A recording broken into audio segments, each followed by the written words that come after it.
मेरा नाम कुणाल है। मैं परिवार का सबसे काबिल और सुंदर लड़का था। मेरे पास पैसे की कोई कमी नहीं थी। ऊपर वाले का दिया हुआ सब कुछ था। लेकिन इसके बावजूद भी मेरी शादी नहीं हो पा रही थी, क्योंकि मुझे कोई भी अपनी बेटी देने के लिए तैयार नहीं होता था। एक दिन मैंने मम्मी से कहा कि इस बार जब आप मेरे लिए लड़की देखने के लिए जाओगी, तो मैं भी आपके साथ चलूंगा। ये सुनकर तो मम्मी के चेहरे का रंग ही उड़ गया था। न जाने क्यों वो बुरी तरह से घबराने लगी थी। मैं जब अपनी मम्मी के साथ लड़की वालों के घर गया, तो ये सुनकर मैं दंग रह गया कि मुझे देखते ही लड़की वालों ने फौरन रिश्ते के लिए हाँ कर दी थी। लेकिन अगले दिन उन्होंने बिना कोई वजह बताए ही रिश्ते से इनकार भी कर दिया था। मुझे इस बात पर बेहद दुख हुआ था और मैं हैरानी में पड़ गया था। मैं अभी इसी कन्फ्यूज़न का शिकार था जब अपने मोबाइल की घंटी बजने पर मैंने मोबाइल उठाकर चेक किया, तो उसमें अनजान नंबर से वीडियो भेजी गई थी। ऐसे ही मैंने वीडियो को प्ले किया तो ये देखकर मेरे पैरों तले से ज़मीन निकल गई, क्योंकि उसमें तो मैं आज बहुत खुश था। फाइनली इतनी मुश्किलों का सामना करने के बाद मेरी शादी हो गई थी और मेरी दुल्हन कमरे में बैठी हुई मेरा इंतज़ार कर रही थी।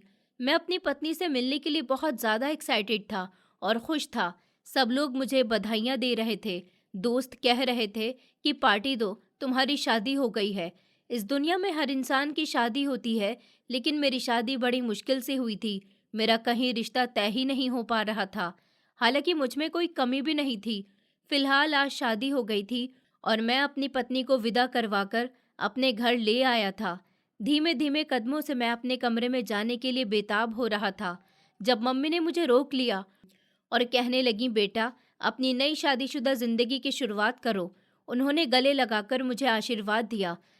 मैंने उनके पैर पड़े और फिर उसके बाद अपने कमरे की तरफ रवाना हो गया था। मैंने धीमे से कमरे का दरवाज़ा खोला और अंदर दाखिल हुआ। मेरी पत्नी बिस्तर पर घूंघट डालकर बैठी हुई थी। मेरे चेहरे पर मुस्कुराहट थी, दिल में खुशी थी और जेब में मुंह दिखाई का तोहफा था। यकीनन अपनी सुंदर पत्नी की मुंह दिखाई तो तोहफे के साथ ही की जाती है। मैं बिस्तर पर जाकर उसके बराबर में बैठ गया था। यकीनन उसके दिल में भी वही खुशी होगी जो मेरे दिल में उभर रही थी। फिर मैंने धीमे धीमे अपने हाथ बढ़ाए और उसका चेहरा देखने के लिए जैसे ही उसका घूंघट उठाया, तो मुझे एक जोरदार झटका लगा था।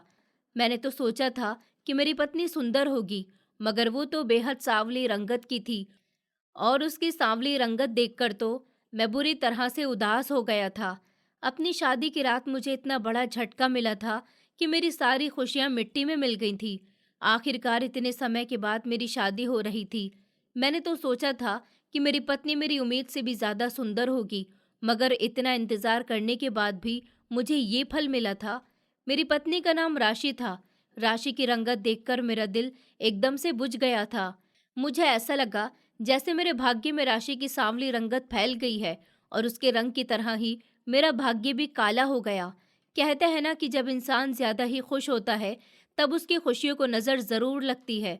मेरी खुशियों को नजर नहीं लगी थी, बल्कि मेरी खुशियां पूरी ही काले अंधेरे में डूब गई थी। घूंघट उठाने के बाद मैं राशि से एक शब्द भी नहीं कह सका था, बल्कि मेरी तो बोलती ही बंद हो गई थी। वो मेरे इरादे भाप गई थी और मेरे चेहरे की उदासी भी उसने पढ़ ली थी। कुछ देर ठहरने के बाद उसने कहा, क्या हुआ? आप इतने परेशान क्यों हो गए हैं? आपकी तबीयत तो ठीक है ना? मैं जो इतनी देर से खामोश और ख्यालों में डूबा हुआ था, राशि की आवाज़ पर चौंक चुका था। उसकी आवाज़ तो बहुत सुंदर थी। मैंने फिर से उसकी तरफ देखा था। उसकी आंखें भी नीली रंग की थीं, जिसमें अजीब सा डर था। लेकिन अचानक ही मेरे चेहरे पर मुस्कुराहट आ गई थी। शायद वो मेरी उतरी हुई शक्ल देखकर बुरी तरह से डर गई थी। जाहिर सी बात है, शादी की पहली रात जब पति अपनी पत्नी को देखकर मुस्कुराए ना, उसका घूंघट उठाने के बाद बोले ना और खामोश बैठा रहे, तो लड़की का परेशान होना तो बनता है। उसने मेरी आंखों में देखकर सवाल किया, बड़े ही भोले मुंह के साथ, क्या हुआ? मैं आपको पसंद नहीं आई क्या? राशि के इस सवाल पर मेरे चेहरे का रंग अब पूरी तरह से उड़ गया था, क्योंकि झूठ बोलने की मुझे आदत नहीं थी और सच कहने का मुझ में हौसला नहीं था। मैं उसको उसकी असलियत बताकर उदास नहीं करना चाहता था। मैं इसीलिए खामोश होकर कमरे से बाहर निकल आया था, जबकि वो फटी फटी नज़रों से मुझे जाता हुआ देखती रह गई थी। उसकी हिम्मत नहीं हुई थी मुझे रोकने की। शायद वो सब कुछ समझ चुकी थी। वो रात मैंने सिर्फ राशि की रंगत पर गुस्सा करते हुए गुजार दी थी, कि आखिर ऐसी भी क्या वजह थी जो मम्मी ने मेरी शादी एक सांवली रंगत की लड़की के साथ करवा दी थी। हालांकि मैं गोरा चिट्टा था, मैं अपने ईगो में ये भूल रहा था कि मुझे भी उसी भगवान ने बनाया है जिसने राशि को बनाया है। मैं उसकी बनावट में कमी नहीं निकाल रहा था, बल्कि मुझे तो अपने भाग्य पर गुस्सा आ रहा था। वो रात तो जैसे तैसे गुजर गई थी। राशि ने भी मुझे कुछ नहीं कहा था। मैं वापस कमरे में चला गया था। राशि के साथ मेरे संबंध अच्छे नहीं थे। न वो मुझसे बात करती थी, न मैं उससे बात करता था। बस हमारी जिंदगी जैसे तैसे गुजर ही रही थी। हालांकि वो मेरे सारे काम करती थी, खामोश रहती थी, मेरे घर के भी सारे कामकाज किया करती थी।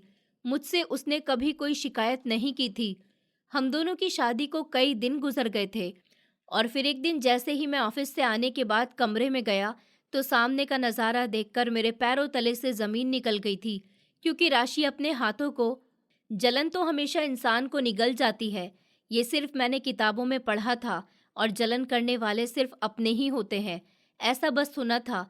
मगर विश्वास कभी नहीं आया था और ना ही कभी अपनी आंखों से देखा था, क्योंकि मैं ऐसी बातों पर विश्वास नहीं रखता था।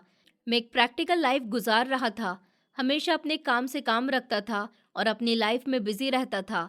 इंसान अपनी किस्मत खुद बनाता है, मेरा ऐसा मानना था, और मैंने अपनी सोच के मुताबिक अपनी किस्मत बनाई भी थी। अच्छी स्टडी की थी, खुद को हमेशा फिट और परफेक्ट रखा था।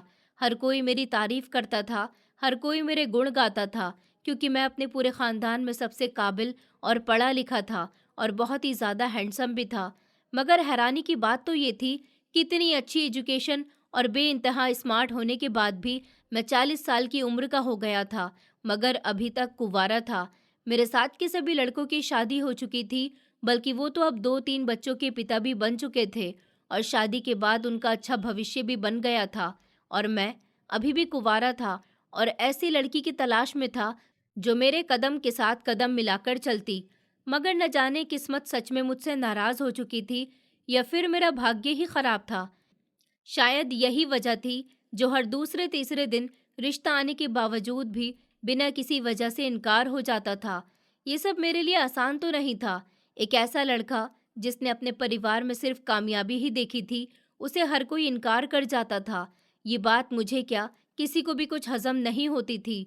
अब तो मैं हिम्मत हारने लगा था और मुझे लगता था कि अब मेरी कभी शादी ही नहीं होगी। मैंने सोच लिया था कि मैं शादी नहीं करूँगा, मगर मम्मी और बहनें के कहने पर मैं हमेशा एक नए रिश्ते के लिए तैयार हो जाता था।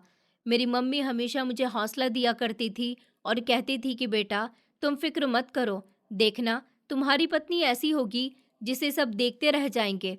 तुम्हारा रिश्ता इतनी जल्दी लगेगा कि चट मंगनी और पट बिया हो जाएगा, तुम्हें पता भी नहीं चलेगा। मगर मुझे तो ऐसे कोई से भी आसार नजर नहीं आ रहे थे।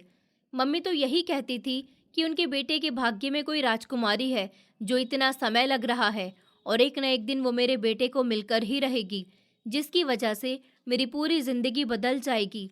मैं खुद भी चाहता था कि मेरी जिंदगी बदल जाए, मेरी राजकुमारी मेरी जिंदगी में जल्द से जल्द आ जाए, मगर ऐसा कुछ हो ही नहीं रहा था। मम्मी की बातें सुनकर तो मैं सिर्फ अपने चेहरे पर मुस्कुराहट सजा लेता था, मगर मम्मी की आस और उम्मीद को नहीं तोड़ता था। एक दिन मेरी बहन ने आकर मुझसे कहा, भैया, मम्मी कह रही हैं कि जल्द से जल्द तैयार हो जाइए, एक रिश्ते वाले आ रहे हैं आपको देखने के लिए। अब तो मैं बुरी तरह से तंग आ चुका था। अब तक न जाने कितने लोग मुझे देखने के लिए आ चुके थे, लेकिन कहीं से भी रिश्ता पक्का नहीं हो पा रहा था। लेकिन मैं मजबूर था कि बहन और मम्मी के कहने पर मैं फिर से तैयार होकर मेहमानों के सामने जाकर बैठ गया था। ये कोई बड़ी हैरानी की बात नहीं थी कि उन्होंने मुझे देखकर पसंद कर लिया हो, क्योंकि हमेशा ऐसा ही होता आया था।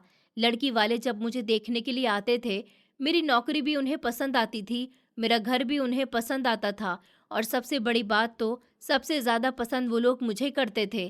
करते भी क्यों नहीं, मैं पढ़ा लिखा था, अच्छी खासी शक्ल रखता था। मेहमान आते मुझे पसंद करते और घर वापस जाकर जब उनकी बेटी दिखाने की बारी आती तो रिश्ते से साफ इनकार कर देते थे। कोई भी मुझे अपनी बेटी देने के लिए तैयार नहीं था। आखिर क्या वजह थी? आखिर मुझ में इतनी सारी खूबियां होने के बाद भी ऐसी कौन सी कमी रह गई थी जिसकी वजह से मेरे साथ ऐसा हो रहा था? मैं ये बात नहीं जान सका था और अब की बार भी ऐसा ही हुआ था। एक दिन मेरी मौसी घर पर आई हुई थी और आकर मुझे अलग कमरे में ले गई। कहने लगी, कुणाल बेटा, मेरी बात ध्यान से सुनो। मैं तुम्हें कुछ बताना चाहती हूँ। शायद तुम हकीकत को स्वीकार न कर सको, मगर अपना दिल पक्का कर लो, क्योंकि मैं तुम्हें वो हकीकत बताने जा रही हूँ जिसे सुनकर शायद तुम परेशान हो जाओगे। तुम्हें अपना दिल बड़ा करना होगा बेटा, और इस हकीकत को जानने के लिए तुम्हारी मम्मी। अरे अर्चना, तुम कब आई? मौसी जी ने मम्मी की तरफ देखा और बोली, बस अभी आई हूँ निर्मला। मेरी मौसी की बात अभी पूरी नहीं हुई थी। उन्होंने बात अधूरी छोड़ दी थी। वो मुझसे बात कर ही रही थी जब मेरी मम्मी कमरे में दाखिल हुई, और मम्मी को देखकर मौसी जी खामोश हो गई थी। बल्कि उनका चेहरा तो मम्मी को देखकर एकदम से सफ़ेद पड़ गया था। मेरी मौसी कभी कभी हमारे घर आया करती थी। इसकी वजह ये थी कि वो मेरी पहली और सगी माँ की बहन थी।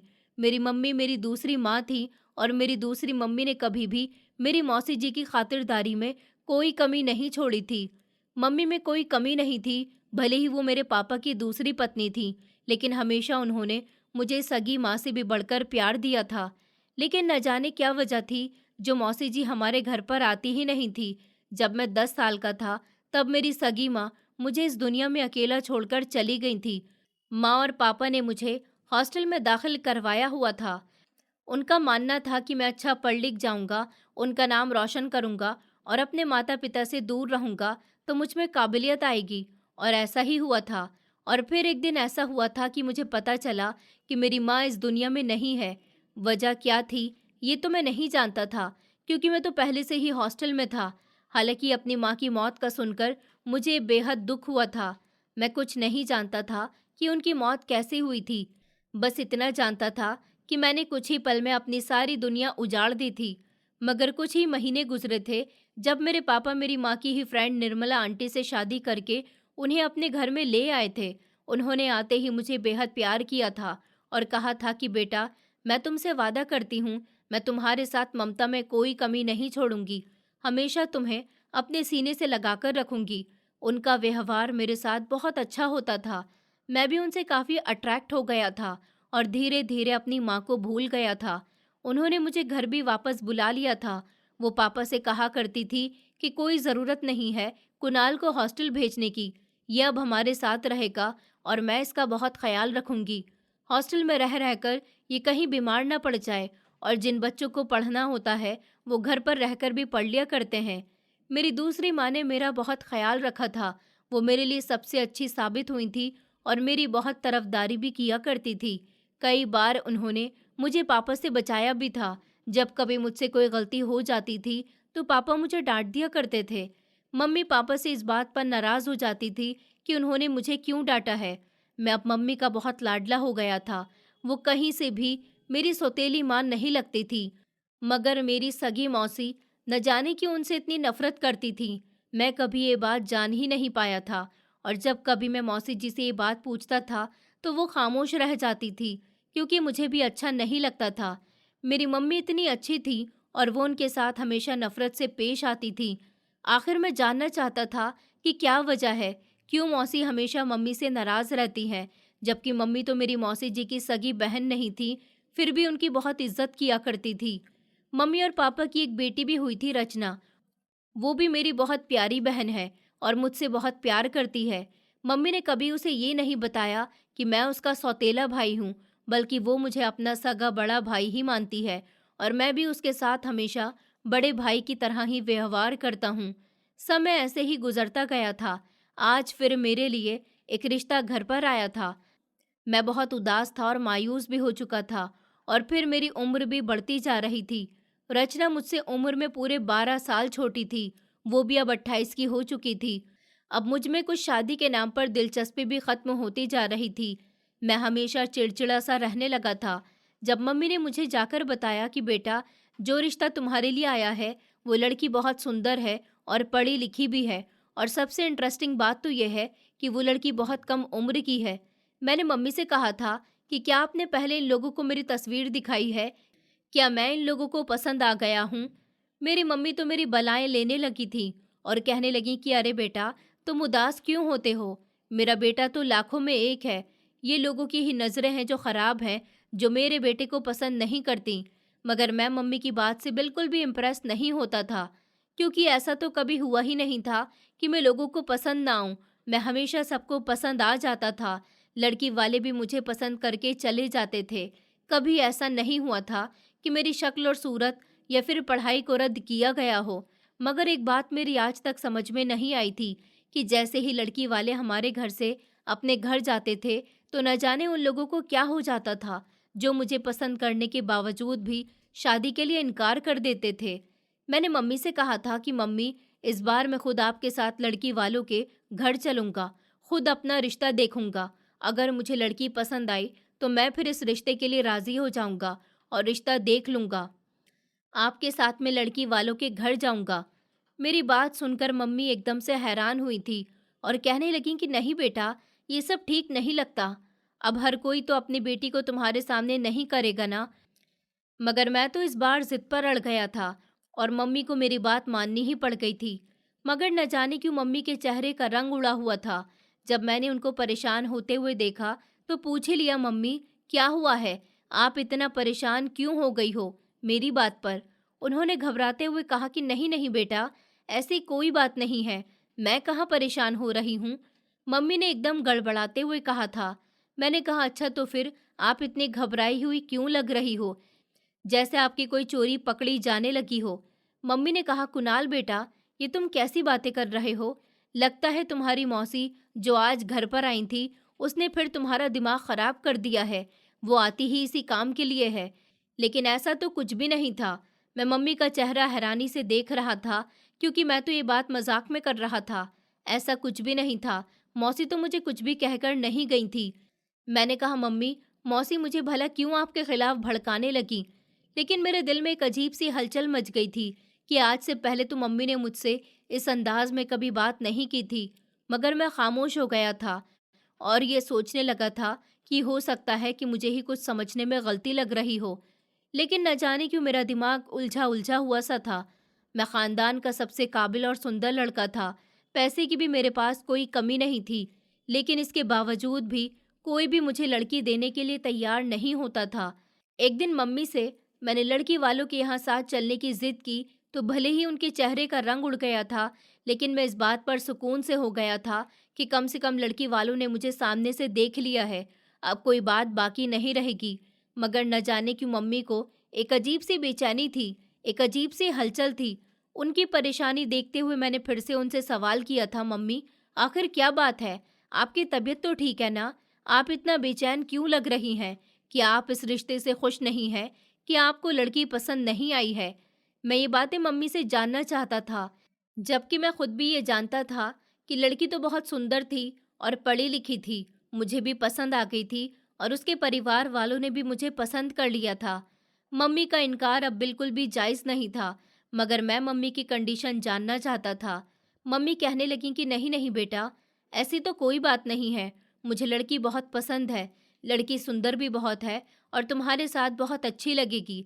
मम्मी की बात सुनकर मेरे चेहरे पर मुस्कुराहट आ गई थी। मैं चाहता था कि घर जाते ही सबसे पहले ये खबर फ़ोन करके मौसी जी को सुनाऊंगा। जो भी था, वो मुझसे कम से कम ये खबर सुनकर खुश तो हो जाती। हमने वहाँ पर बैठे बैठे ही शादी की डेट भी फिक्स कर ली थी, क्योंकि हम लड़का लड़की एक दूसरे को आमने सामने से देख चुके थे। हम दोनों की ही एक दूसरे से कोई प्रॉब्लम नहीं थी और हमारी फैमिली भी राज़ी हो गई थी और ना ही घर वालों को कोई दिक्कत थी। फिर इस काम में देरी कैसी थी? मगर जैसे जैसे बातचीत आगे बढ़ती जा रही थी, मम्मी किसी न किसी बहाने से बात को ख़त्म कर देना चाह रही थी। कभी कहती थी कि हम आप लोगों को घर जाकर अपना फाइनल डिसीजन बताएंगे, तो कभी कहती थी कि आखिर शादी की भी इतनी जल्दी क्या है, तो कभी हंसी मजाक में ये भी कह रही थी कि हम अपने बेटे की शादी इतनी जल्दी नहीं करना चाहते, कुछ तो वक्त चाहिए ना, हमें तैयारी भी तो करनी है। मगर मैं हर बात पर मम्मी को टोक देता था और कहता था कि मम्मी, ये मामलात इतने बड़े नहीं हैं, मैं आगे और देर नहीं कर सकता। मैं मम्मी को कई बार समझाने की कोशिश कर चुका था। मम्मी मुझे कहने लगी कि कुणाल, ज़रा मेरे साथ एक साइड में चलना, मुझे तुमसे कुछ ज़रूरी बात करनी है।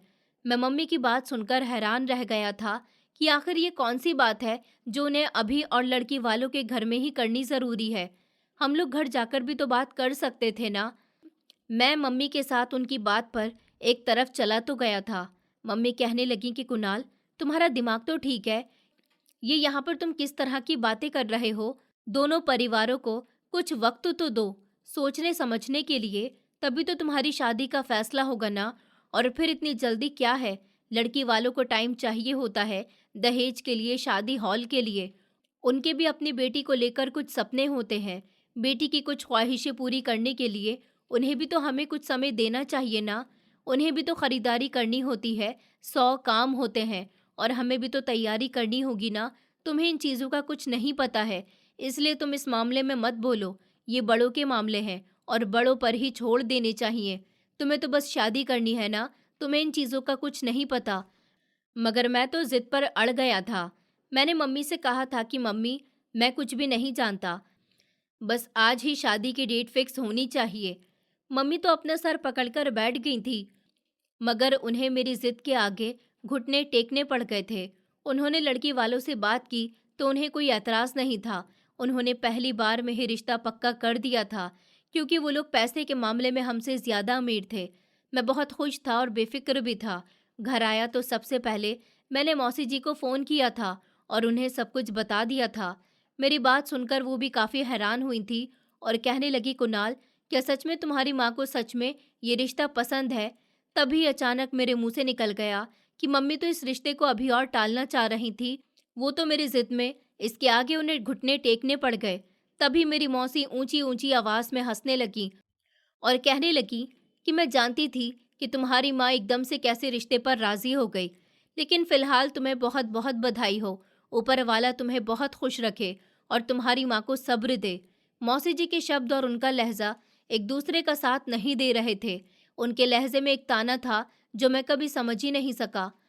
आखिर वो ऐसा क्यों कह रही थी? मैंने मौसी जी से कहा कि आप मुझे ताना दे रही हैं।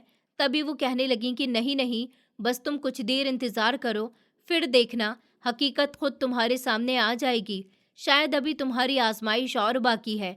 मैं काफ़ी परेशान हो गया था और मौसी से कहा था कि आप खुलकर बात क्यों नहीं कर रही हैं। वो कहने लगी, अगर मैं खुलकर बात करूंगी तो तुम्हें विश्वास नहीं आएगा, इसलिए तुम्हें समय पर छोड़ रही हूँ। तुम मेरी बहन की आखिरी निशानी हो, भला तुम्हारे साथ कुछ बुरा होता हुआ मैं कैसे देख सकती हूँ? लेकिन अभी तुम्हारा दिमाग तुम्हारी माँ के हाथों में है। मैं तुम्हें कुछ भी बताऊंगी या समझाऊंगी तो तुम्हें ऐसा ही लगेगा कि मैं तुम्हें तुम्हारी माँ के खिलाफ भड़का रही हूँ। मगर हकीकत बहुत भयानक है बेटा। शायद तुम इस चीज़ को कभी स्वीकार ही नहीं कर पाओगे। मैं तुम्हारे दिमाग के साथ खेलना नहीं चाहती और ना ही तुम्हें कोई तकलीफ देना चाहती हूँ। बस यही वजह है कि मैं तुम्हें तुम्हारे हाल पर छोड़ रही हूँ। इतना कहकर मासी ने दूसरी तरफ से फोन बंद कर दिया था और मैं मोबाइल को खाली नजरों से देखने लगा। आखिर ऐसी भी क्या बात थी जो मौसी जी मुझे बताना तो चाहती थी, मगर न जाने उनकी क्या मजबूरी थी जो वो मुझे बता ही नहीं पा रही थी। मैं अपनी ही सोचों में खोया हुआ था। जब मेरी मम्मी ने मेरे कंधे पर हाथ रखा तो मैं एकदम से घबरा गया था। वो कहने लगी, क्या हुआ? किसका फोन था? क्या लड़की वालों ने रिश्ते से इनकार कर दिया? मैंने मम्मी की तरफ हैरानी से देखा। आखिर मम्मी ने ये सवाल मुझसे क्यों किया था? मम्मी को ये बात शोभा नहीं देती थी, मगर मैं खामोश रहा था और खामोशी से अपने कमरे में चला गया। मेरा दिमाग बिल्कुल उलझ चुका था। मुझे कुछ समझ नहीं आ रही थी कि मैं क्या करूं। ऐसे लग रहा था जैसे कोई पहेली है जो मेरी जिंदगी बन चुकी है और मैं इस पहेली को सॉल्व करना मेरा असली मकसद है। ये शायद अभी तक मैं जिंदा ही इस पहेली को सॉल्व करने के लिए हूँ। अगली सुबह मेरी आंख खुली तो मेरी मम्मी बहन के साथ बातों में बिजी थी। मैं मम्मी के पास जाकर बैठ गया था। वो एकदम से खामोश हो गई थी। मैं खामोशी से नाश्ता करने लगा था।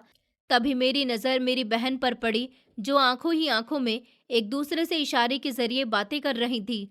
मगर मैंने नज़रअंदाज कर दिया था और खामोशी से नाश्ता करने लगा।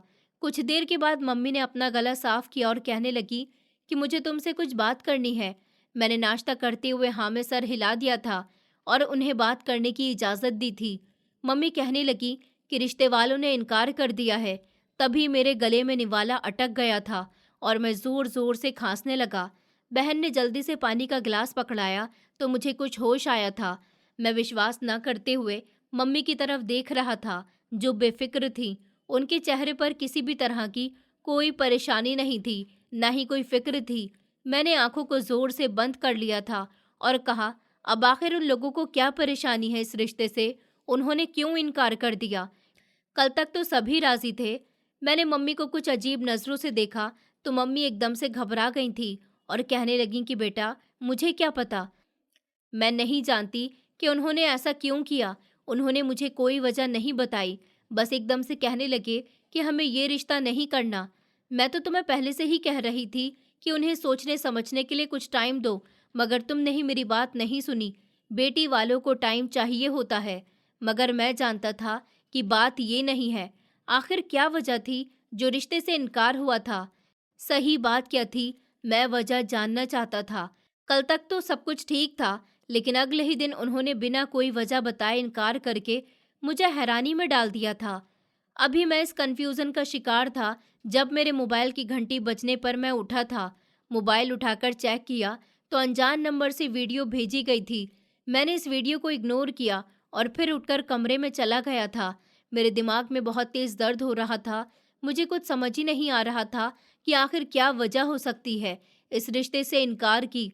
तभी मोबाइल की दोबारा घंटी बजने लगी थी। मैं लापरवाही से मोबाइल को देखने लगा था तो वहां पर एक और वीडियो भेजी गई थी। जैसे ही मैंने वो वीडियो प्ले की तो मेरे पैरों तले से ज़मीन निकल गई, क्योंकि इसमें तो मेरी फ़ोटो के साथ गलत हरकत करते हुए वीडियो बनाई गई थी, जिसमें लड़के के चेहरे पर मेरी फ़ोटो और लड़की के चेहरे पर न जाने ये कौन लड़की थी। ये तो मैं जानता था कि सोशल मीडिया ने बहुत तरक्की कर ली है। आजकल लोग सोशल मीडिया पर पुराने ज़माने के लोगों को नुकसान पहुंचाने के लिए इस तरह की घटिया वीडियो बनाते रहते हैं। मगर किसी को मुझसे क्या प्रॉब्लम थी? मैं तो किसी भी गलत काम में शामिल भी नहीं था। ये सब देखकर तो मैं एकदम से परेशान हो गया था। मैंने जल्दी से लड़की वालों को फ़ोन किया और पहले ही रिंग पर कॉल रिसीव कर ली गई थी। मैंने दो टूक शब्दों में लड़की के पिता से बात की और उन्हें कहा कि आपने आखिर इस रिश्ते से इनकार क्यों कर दिया। तभी वो बोले कि हमने तुम्हारी वीडियो देखी है। इस तरह की वीडियो देखने के बाद भला कौन तुम्हें अपनी बेटी दे सकता है, इसलिए हमने रिश्ता ख़त्म कर दिया। हम अपनी बेटी की शादी हरगिज़ भी तुम जैसे इंसान के साथ नहीं करेंगे। उनकी बात सुनकर मैं एकदम से तड़प उठा था और कहने लगा कि ये वीडियो मेरी नहीं है। इस वीडियो में जो लड़का है वो मैं नहीं हूँ। अंकल, बात को समझने की कोशिश कीजिए। ये वीडियो एआई से बनाई गई है। मेरे तो सिर्फ चेहरे का इस्तेमाल किया गया है। मैं नहीं जानता कि कौन मेरे साथ ये खेल खेल रहा है। आप प्लीज़ मेरा विश्वास कीजिए, मैं झूठ नहीं बोल रहा हूँ। मैं इस तरह का लड़का नहीं हूँ। मगर दूसरी तरफ से कोई जवाब नहीं आया था और फिर फ़ोन बंद कर दिया गया था। अब मैं समझ चुका था कि हर तरफ से मेरे रिश्ते से इनकार क्यों हो जाता था। मैं मम्मी को ये बात बताने जाने ही वाला था जब अचानक मेरे पास मौसी जी का फ़ोन आ गया था। कॉल रिसीव करते ही मौसी जी ने कोई बात नहीं कही, डायरेक्ट एक ऐसी लाइन कही जिसने मुझे दंग कर दिया था। हेलो, हो गया ना रिश्ते से इनकार? मैं तो जानती ही थी कि ये सब कुछ होगा और यकीनन कहीं न कहीं अब तुम्हें वजह भी पता चल चुकी होगी। मैं हैरान हो गया था कि मौसी को किस तरह ये बात पता हुई थी कि मेरे साथ क्या कुछ हो रहा है। क्या ये सब कुछ मौसी जी ही करवा रही हैं? मेरा शक सीधा मौसी पर ही गया था, मगर वो मेरे साथ ऐसा क्यों करेंगी, जबकि मैं जानता था कि मौसी तो मुझसे बहुत मोहब्बत करती हैं। दूसरी तरफ से फ़ोन बंद हो चुका था। मैं गहरी कन्फ्यूज़न में चला गया था। मुझे अपनी ज़िंदगी से अब बेहद नफ़रत होने लगी थी। मैं एक बेफ़िक्र ज़िंदगी गुजारना चाहता था, मगर मेरे भाग्य में तो जैसे सुकून लिखा ही नहीं था। जब से मैंने होश संभाला था, तब से ही मेरी ज़िंदगी में कोई ना कोई हलचल मची हुई थी। मैं जब से होश में आया था, अपनी ज़िंदगी कुछ अजीब-सी महसूस होती थी। मुझे अब पता लगाना था कि आखिर कौन है जो मेरे कैरेक्टर के पीछे पड़ा हुआ है?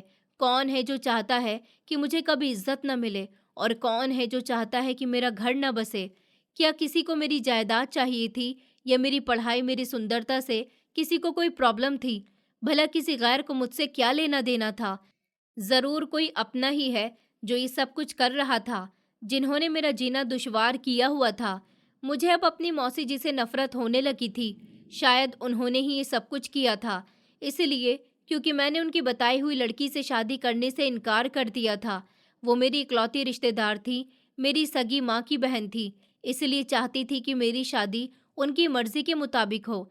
लेकिन मेरे घर में मेरी मम्मी भी तो थी। मैं उनकी मर्ज़ी की लड़की के मुताबिक शादी करना चाहता था और मैं ये भी जानता था कि अगर मैंने मौसी जी की बताई हुई लड़की से शादी कर ली तो मम्मी को बहुत हर्ट होगा। वो सोचेंगी कि मैंने उनके होते हुए मौसी जी की पसंद को अहमियत दी। शायद यही वजह थी कि अब मौसी जी मुझसे इस बात का बदला ले रही थी। लेकिन मुझे इस बात की समझ नहीं आ रही थी कि मौसी की पहुंच ऐसे कामों तक कैसे जा सकती थी। कौन था जो उनका साथ दे रहा था? मैं ये सब कुछ मम्मी को बताना चाह रहा था। मैं मम्मी के पास गया और जाकर उनको सारी हकीकत बता दी। मम्मी मेरी बातें हैरानी से सुनने लगी थी। उन्होंने मेरी तरफ देखा और कहने लगी, बेटा, तुम्हें इस बारे में कैसे पता चला कि ये सब कुछ तुम्हारी मौसी ने किया है? मैंने मम्मी से कहा कि मम्मी, जैसे ही रिश्ते वालों ने इनकार किया तो साथ ही मौसी जी का भी मेरे पास फ़ोन आ गया था। इस बात से क्या मतलब निकलता है और उन्हें कैसे पता हुआ कि मेरा रिश्ता टूट गया? और वजह क्या है? ये सब कोई इत्तेफाक नहीं है। यकीनन इसके पीछे कोई बहुत बड़ा राज छुपा हुआ है और वो राज मैं पता करके ही रहूँगा, इन बातों को नज़रअंदाज करके। आप देखना कि एक दिन सारी हकीकत हमारे सामने खुद आ जाएगी।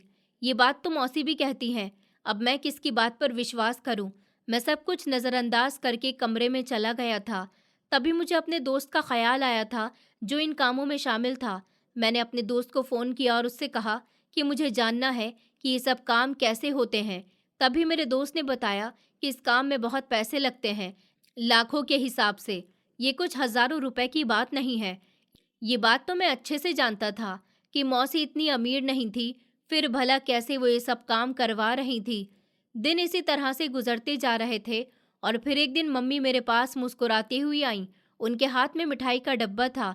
इस दौरान मैं कदम कदम पर मौसी पर नज़र रखे हुए था, मगर उनकी हरकत में मुझे ऐसी कोई भी गलती नज़र नहीं आई थी जिसने मुझे शक में डाल दिया हो। जो इस बात का सबूत हो, मेरे साथ बुरा करने वाली कोई और नहीं बल्कि मौसी ही है। मगर अभी तक किसी तरह का कोई ऐसा सबूत मेरे हाथ नहीं आया था। मैंने सवाल किया, मम्मी, आप ये मिठाई मेरे लिए क्यों लेकर आई हो? तभी मम्मी कहने लगीं कि बेटा, आज बहुत खुशी का दिन है क्योंकि तुम्हारा रिश्ता पक्का होने जा रहा है। इसी की खुशी में मिठाई लेकर आई हूँ। मैंने विश्वास न करते हुए हैरानी से मम्मी की तरफ देखा था। मैंने कहा, किस लड़की से मेरा रिश्ता पक्का कर दिया है आपने? मैंने हैरान होते हुए पूछा था। मम्मी कहने लगी कि मेरी एक दोस्त थी बहुत पुरानी। कल मेरी उससे मुलाकात हुई थी तो बातों ही बातों में पता चला कि उसकी एक बेटी है और कुंवारी है। मैंने उसी समय तुम्हारा उससे जिक्र किया तो वो झट से मान गई थी और कहने लगी कि तुम्हारा बेटा है तो यकीनन अच्छा ही होगा। और फिर उसने झट से ही अपनी बेटी दिखाई। उसकी बेटी भी बहुत सुंदर थी तो मुझसे रहा नहीं गया, इसीलिए मैंने हाँ कर दी। मुझे विश्वास है कि तुम्हें मेरे इस फैसले से कोई भी एतराज़ नहीं होगा। मैंने कहा, लेकिन मम्मी, एक बार आप मुझे लड़की तो दिखा देती। लड़की कैसी है? क्या पता वो मुझे अच्छी लगे भी या नहीं। मैं अपनी ज़िंदगी एक अच्छी लड़की के साथ गुजारना चाहता हूँ, ना कि किसी ऐसी लड़की के साथ जो मेरे साथ सूट न करे। मम्मी कहने लगीं कि बेटा, तुम मेरी बात का विश्वास करो, वो तुम्हारे साथ बहुत जचेगी और फिर देखना, तुम दोनों के आपस में संबंध भी बहुत अच्छे होंगे, जैसे मेरे और तुम्हारे पापा के बीच में थे। इस घर को वो लड़की स्वर्ग बना देगी। मैंने एक गहरा सांस लिया। मेरे दिमाग में एक बात आई हुई थी जो मैंने मम्मी से कह दी थी, मम्मी, क्या उन्हें मेरी वीडियो से कोई प्रॉब्लम नहीं? तभी मम्मी मुस्कुराने लगी और कहने लगी कि नहीं बेटा, उसे भला क्या परेशानी होगी? उसे मैंने सब कुछ पहले ही बता दिया है कि तुम मेरे बेटे हो और तुम्हारा किस वजह से रिश्ता नहीं लग रहा है। तो वो कहने लगी कि यकीनन तुम्हारे बेटे के साथ कोई साजिश रचाई जा रही है। मैंने कहा, हाँ मम्मी, आप बिल्कुल ठीक कह रही हो। उन्होंने बिल्कुल ठीक सोचा, ऐसा ही होगा। मम्मी कहने लगी कि मेरा बेटा बिल्कुल बेकसूर है, उसका कोई कसूर नहीं है। मेरी आंखों में आंसू आ गए थे। अगर आज मेरी सगी माँ जिंदा होती तो शायद वो भी मेरे लिए इतना नहीं करती जितना मेरी सौतेली माँ मेरे लिए कर रही थी। और मेरी मौसी जो मेरी सगी माँ की बहन थी, वही मेरे भविष्य को बर्बाद करने पर तुले हुई थी। और फिर देखते ही देखते मेरी शादी उस लड़की से हो गई जिसको मैं जानता तक नहीं था, जिसको मैंने देखा तक नहीं था। मैं वो लड़का था जो हर चीज़ अपनी पसंद से लेता था। जो चीज़ पसंद आ जाती उस पर सिर्फ अपना हक समझता था। आज बिना अपने जीवन साथी को देखे उससे मेरी शादी हुई तो एक अजीब सा एहसास मेरे दिल में आया था। मेरी पत्नी होगी, उसके साथ मैं अपनी दुनिया की सारी परेशानियां शेयर करूंगा, उसको अपना दोस्त बनाकर रखूंगा, उसको हमेशा खुश रखूंगा, उसका कभी भरोसा टूटने नहीं दूंगा। ये सब वो ताने बाने थे जो मैं अपने दिमाग में बुन रहा था।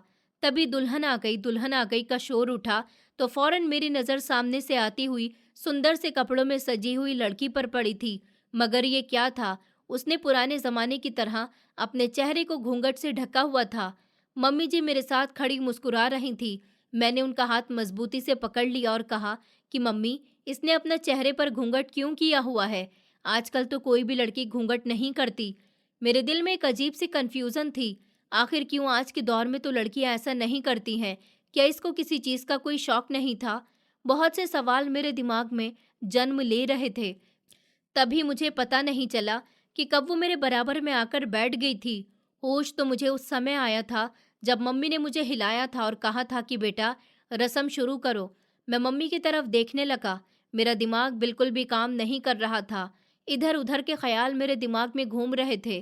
कब सारी रस्में हो गईं और कब हमारी विदाई का समय आ गया, कुछ पता ही नहीं चला था।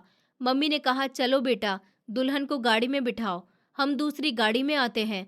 मम्मी की बात पर मैं फिर से होश की दुनिया में आया था और गाड़ी का दरवाज़ा खोलकर उसे बैठने को कहा था। मैं उसके हाथ पाँव को देख रहा था, जिसका रंग मुझे सांवला नजर आ रहा था। मेरी आंखें कुछ देर के लिए उसके हाथ पाँव पर ही टिकी रह गई थी, लेकिन उन पर बहुत गाढ़ी मेहंदी रची हुई थी। तो सोचा कि शायद मेहंदी के रंग की वजह से हाथों का रंग इतना खराब लग रहा है। घर पहुंचा और जैसे ही मैंने अपनी पत्नी का घूंघट उठाया तो मेरे पैरों तले से जमीन निकल गई थी, क्योंकि उसका रंग तो बिल्कुल काला था। मम्मी ने इसको मेरे लिए चुना है।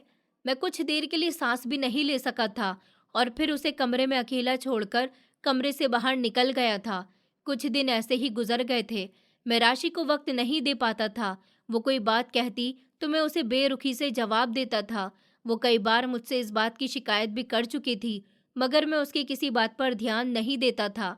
हर समय अपने कामों में उलझा रहता था, गलियों में आवारागर्दी करता रहता था।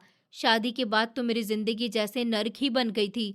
अक्सर मेरी मौसी मुझसे मिलना चाहती थी, मगर मैं उन्हें साफ इनकार कर देता था और कहता था कि मैं अपने दुश्मनों से मिलना ठीक नहीं समझता।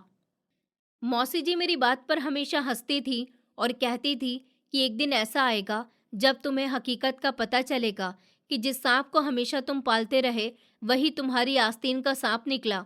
मौसी जी का इशारा किसकी तरफ था मैं नहीं जानता था। शादी के दिन के बाद से मैंने अपनी मम्मी से भी बातचीत कम कर दी थी। मैं उनसे क्या बात करूंगा?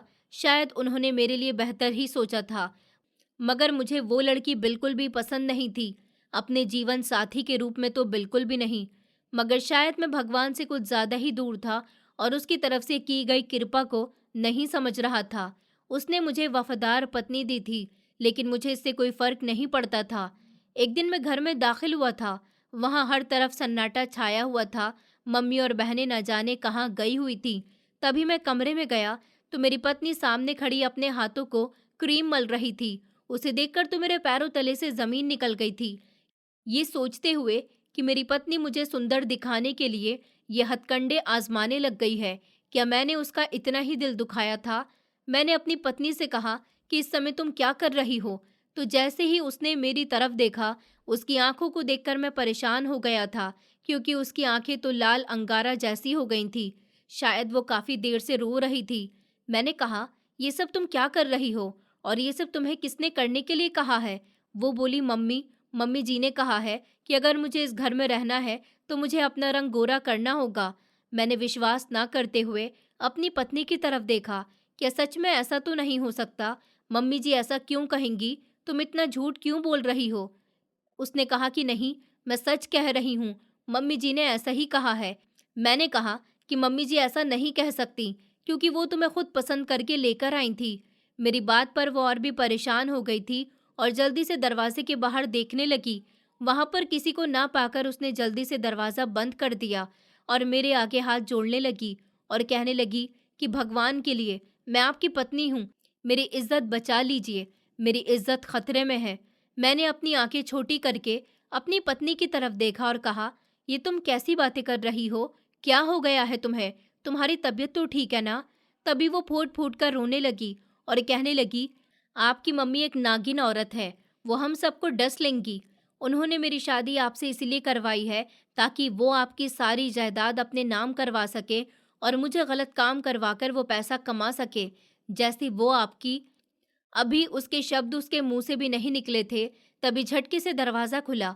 मम्मी कमरे में दाखिल हुई और कहने लगी कि बहू चलो, मुझे तुमसे कुछ ज़रूरी बात करनी है, ज़रा मेरे कमरे में आना। मम्मी के तेवर आज काफ़ी खतरनाक लग रहे थे। क्या मम्मी ने उसकी बातें सुन ली हैं? क्या मम्मी को उसकी बातों पर गुस्सा आया था या कोई और वजह थी? बहुत सी बातें मेरे दिमाग में घूम रही थी। मैंने कहा, मम्मी, राशि कहीं नहीं जाएगी, मैं इससे अभी बात कर रहा हूँ, मुझे इससे बात करने दीजिए। मैंने राशि की तरफ देखा और कहा कि हाँ, तो बताओ राशि, तुम क्या कह रही थी? वो घबरा गई और बोली कि कुछ भी नहीं, बस वो तो मैं ऐसे ही। इतना कहकर वो खामोश हो गई। उसने एकदम से बात पलट दी थी। उसका रंग बिल्कुल सफ़ेद पड़ गया था। मैंने कहा, देखो राशि, तुम्हें किसी से घबराने की ज़रूरत नहीं है, कोई तुम्हें कुछ भी नहीं कहेगा। बताओ मुझे क्या हुआ है? मगर मेरी पत्नी चुप हो गई थी और सर झुकाकर अपने हाथों को मलने लगी। वो शायद उसकी आदत थी कि जब भी वो घबरा जाती थी तब वो अपने हाथों को इसी तरह से मलती थी। मम्मी कमरे से जा चुकी थी, मगर मम्मी की नज़रों में एक अजीब सा गुस्सा था, जैसे वो सब कुछ राख कर देंगी। मैंने अपनी पत्नी से मम्मी के जाने के बाद दोबारा बात करना चाही थी, मगर वो खामोशी से कमरे से बाहर निकल गई थी। कई दिन ऐसे ही गुजर गए थे और रात हुई तो मुझे मम्मी से कोई बात कहनी थी। तभी मैं उनके कमरे में जाने वाला था जब मुझे अंदर से आने वाली आवाज़ों ने दरवाजे पर ही रुकने पर मजबूर कर दिया था। जैसे जैसे अंदर से आवाज़ें आ रही थी, वैसे वैसे मेरे दिल की धड़कनें तेज़ होती जा रही थी। मुझे अपने कानों पर विश्वास नहीं हो रहा था। मेरी आंखें हैरानी और यकीन ना करने वाले अंदाज में फटी की फटी रह गई थी।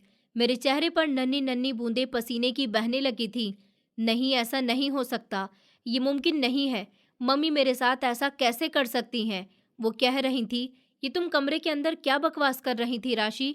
मेरे बेटे को मेरे खिलाफ भड़काने की कोशिश कर रही थी। बोल, उसके सामने हकीकत बयान करने वाली थी ना तू? अगर तूने ऐसा कुछ किया तो मैं तेरे घर वालों को इस दुनिया से विदा कर दूंगी और तू देखती रह जाएगी और फिर तेरी जिंदगी नरक बना दूंगी। तुझे क्या लगता है मेरा बेटा तेरी बातों में आ जाएगा? हरगिज भी नहीं। अरे वो तो आज भी अपनी सगी माँ के कातिल को नहीं तलाश कर पाया, जबकि उसकी सगी माँ की कातिल उसके ही घर में मौजूद है। अपने पिता की करतूत के बारे में वो नहीं जान पाया और ना ही ये जान पाया कि उसके साथ जो कुछ हो रहा है वो कौन कर रहा है। तो तुझे क्या लगता है कि वो तेरी बातों पर विश्वास कर लेगा? कभी भी नहीं। मैंने उसे पाला है, मैंने उसे बड़ा किया है, चाहे अपने फायदे के लिए ही सही, मगर उस पर मेरा हक है और वो भी एक अच्छा और काबिल बेटा है जो अपनी माँ के हर हक को पूरा करना अपना फर्ज समझता है। और रही बात तेरी, तो तेरे पास सिर्फ 10 दिन है। अपनी रंगत को कुछ बेहतर कर, कस्टमर आने वाले होंगे। मैं बाहर खड़ा ये सब कुछ सुन रहा था। मेरे पैर थर थर काँप रहे थे। मेरा पूरा शरीर जख्मी होकर रह गया था।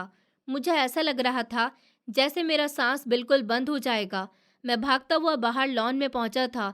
कुछ देर टहलने के बाद अपना सांस बहाल किया। मैं गहरे गहरे सांस ले रहा था। मेरा पूरा शरीर पसीने में भीग रहा था। सर्दियों का मौसम होने के बावजूद भी मुझे ऐसा लग रहा था जैसे जून जुलाई की जोरदार गर्मी में खड़ा हूँ। वक्त गुजरता जा रहा था। मैं सारी रात उसी लॉन में गुजार चुका था। अगली सुबह मेरी आंख खुली तो मेरी पत्नी मेरे सर पर खड़ी हुई थी और कहने लगी, आपकी तबीयत तो ठीक है? मैंने कहा कि हाँ, अब तो ठीक है। मैं तभी झटके से उठा, खुद को बेफिक्र किया और उसका हाथ थामकर उसे अपने कमरे में ले गया और उससे कहा कि देखो राशि, तुम मेरी पत्नी हो, मैं मानता हूँ कि मुझसे बहुत सी गलतियाँ हुई हैं। मैंने तुम्हारे हक तुमसे छीन लिए, मगर मुझे तुम्हारे साथ की ज़रूरत है, तुम्हारी मदद की ज़रूरत है। एक तुम ही हो जो मेरी मदद कर सकती हो। उसने कहा, मैं आपकी क्या मदद कर सकती हूँ? तभी मैंने अपनी पत्नी से कहा कि मैंने कल मम्मी जी की सारी बातें सुन ली थी। बस मुझे ये हकीकत जाननी है कि मम्मी ने इतनी गिरी हुई बात क्यों की थी। राशि जहरीला मुस्कुराने लगी थी और कहने लगी कि अगर इतनी ही हकीकत जानने का शौक है तो जवाब लेने अपनी मौसी के पास जाओ। वही है जो तुम्हें सब कुछ सच बताएंगी, क्योंकि मैं खुद मजबूर हूँ। मैं तुम्हें क्या बता सकती हूँ, और पूरी हकीकत तो मैं भी नहीं जानती। सिवाय तुम्हारी मौसी के इस दुनिया में कोई भी हकीकत नहीं जानता।